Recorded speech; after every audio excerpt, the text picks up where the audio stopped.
Oke, assalamualaikum warahmatullahi wabarakatuh. Kembali lagi dalam perkuliahan kita struktur jembatan, di mana lebih menitik beratkan kepada desain-desain struktur jembatan standar kita yang ada di Indonesia ya. Struktur jembatan di sini akan lebih menitik beratkan pada jembatan baja, jadi materialnya untuk baja. Baik, sebelumnya di beberapa saat yang lalu saya sudah share bahan ini ya, bahan belajaran kita ini di grup. Nanti kita bisa pada kesempatan ini saya akan menjelaskan lebih detail tentang bagaimana melakukan desain struktur atas pada jembatan rangka baja, tentu saja yang tipe Warren ya. Tipe Warren itu kita tahu ya, tipe Warren itu harus seperti ini. Nah, dalam hal ini saya meninjau untuk kasus bentang 60 meter. Jadi lebar jembatan adalah 7 meter. Ini kita sebutnya kalau kita di Indonesia adalah B60. B60 itu artinya bentang jembatannya adalah 60 meter, kelasnya adalah kelas B. Tipe jembatannya adalah tipe Warren. Oke, tipe Warren atau truss ya, truss rangka batang nih. Oke. Nah, sebelum kita berbicara lebih detail, lebih jauh tentang perencanaan dan struktur atas dari jembatan rangka baja kita, ada baiknya saya tunjukkan saya tunjukkan bagian-bagian dari jembatan rangka baja kita. Jembatan rangka baja kita itu saya tunjukin dulu. Sebentar. Baik, di sini saya tunjukin, di sini aja.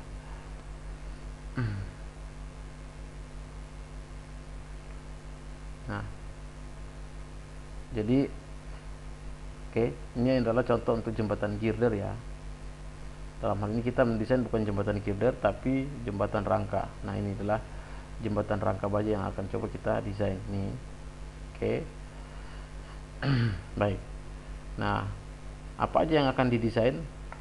Tentu saja adalah komponen utama dari jembatan rangka ini. Di sini kita tahu ada beberapa nama dari komponen bajanya, komponen utama dari struktur rangkanya ya. Sebut saja di sini ini adalah bottom chord, bagian bawah ini adalah bottom chord, ada top chord, ada diagonal, ada gelagar melintang atau kita sebut cross girder. Ada gelagar memanjang atau kita sebut stringer. Ada ikatan angin yang di atas ini atau kita sebut dengan bracing atau top bracing. Selain itu, tentu saja selain profil utama yang harus kita desain, tentu saja kita harus desain terhadap sambungannya. Sambungan di sini tentu saja adalah plat sambung utama, plat sambung dan sambungan baut. Jadi plat sambung dan sambungan baut. Otomatis nanti kaitan dengan plat sambung ya, kita harus menentukan ketebalan dari plat sambung berapa. Kita harus menghitung jumlah baut yang dibutuhkan. Nah, nanti kita akan lihat secara perlahan-lahan. Baik. Nah, yang akan kita desain di sini itu adalah dalam mengambil kasus kita ini, saya mendesain adalah bentang 60 meter kelas B. Kira-kira ini adalah gambarnya nih, tipikalnya. Bisa dibayangkan ya. Nah, baik. Nah, terkait dengan desain jembatan rantinya ini adalah kita tentu saja harus butuh data-datanya apa aja. Di sini saya sebut misalnya adalah tipe jembatannya adalah jembatan rangka baja tipe Warren, kelasnya adalah kelas B bentang 60. Pembebanannya tentu saja adalah BM100 ya. Kita lihat di sini ada BM100. BM100 itu adalah beban muatan 100%, beban hidupnya maksudnya 100%. Standar yang saya pakai dulu di sana adalah masih standar SNI SKSNI T02 2005. Ini adalah standar Bina Marga. Ini kita bicara dari sisi pembebanan, standar pembebanan. Tapi kalau untuk standar bajanya pada dasarnya prinsipnya adalah AASTO LRFD. Atau kalau SNI-nya adalah SKSNI T03 2005. Baik. Untuk dimensi umum dari jembatan, panjang total jembatannya adalah 60 meter. Jadi dari sini, dari center bearing ke center bearing ini adalah 60 meter. Oke. Lebar dari jembatan center bearing ke center bearing adalah 7,6. Nah, 7,6 itu adalah dari sini kira-kira nih, dari asnya sini ke asnya sini. Itu adalah lebar 7,6 meter. Oke. Tinggi jembatan ini center to center. Jadi center to center kita ambil dari centernya adalah bottom chord dengan centernya top chord, itu adalah 6,35 meter. Oke.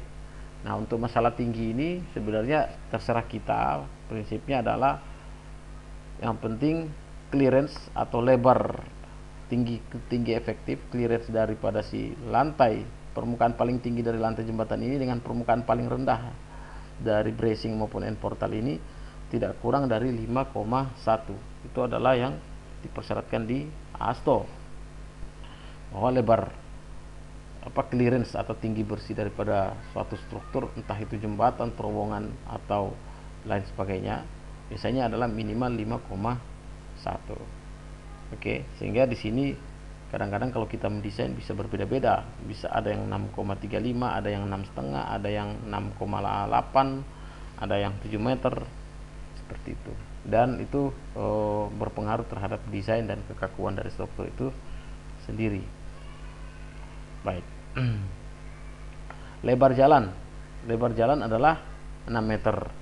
Oke, jadi lebar jalan di sini yang dimaksud adalah 6 meter. Contoh ini dari sini, ini adalah jalannya, ini dari sini ke sini itu adalah 6 meter.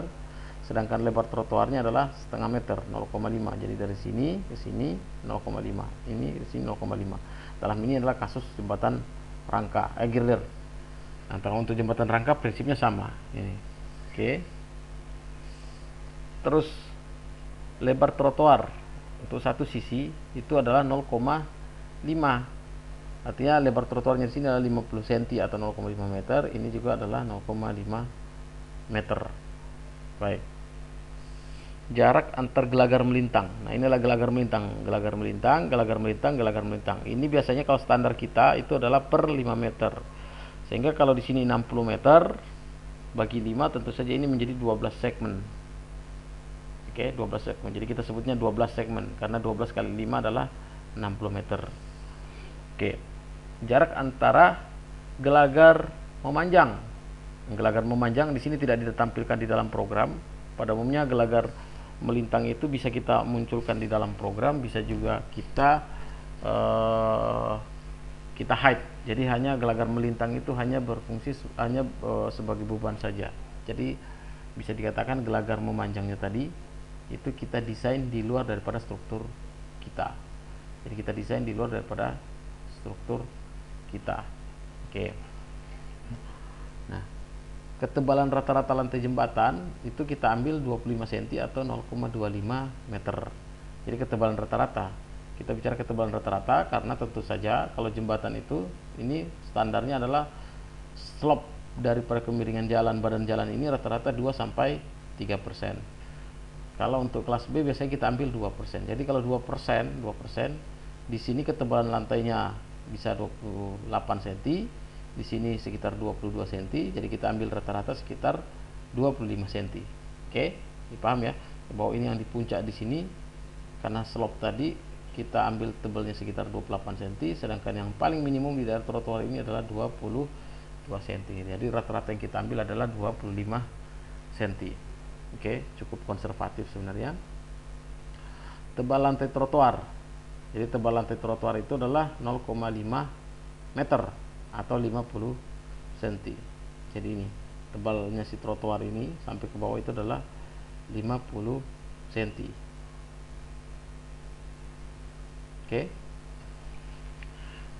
Oke, saya lanjut. Nah, ini adalah bentuk struktur kita seperti ini. Oke. Tahapan selanjutnya ini adalah dimensi umum.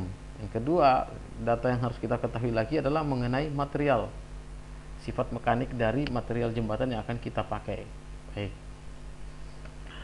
Nah, bila kita lihat dari SNI kita yang SKA SNI T03 2005, material baja yang digunakan itu bervariasi sebenarnya, dari BJ37, BJ34, 37, 41, 50, dan seterusnya adalah 55 kalau nggak salah.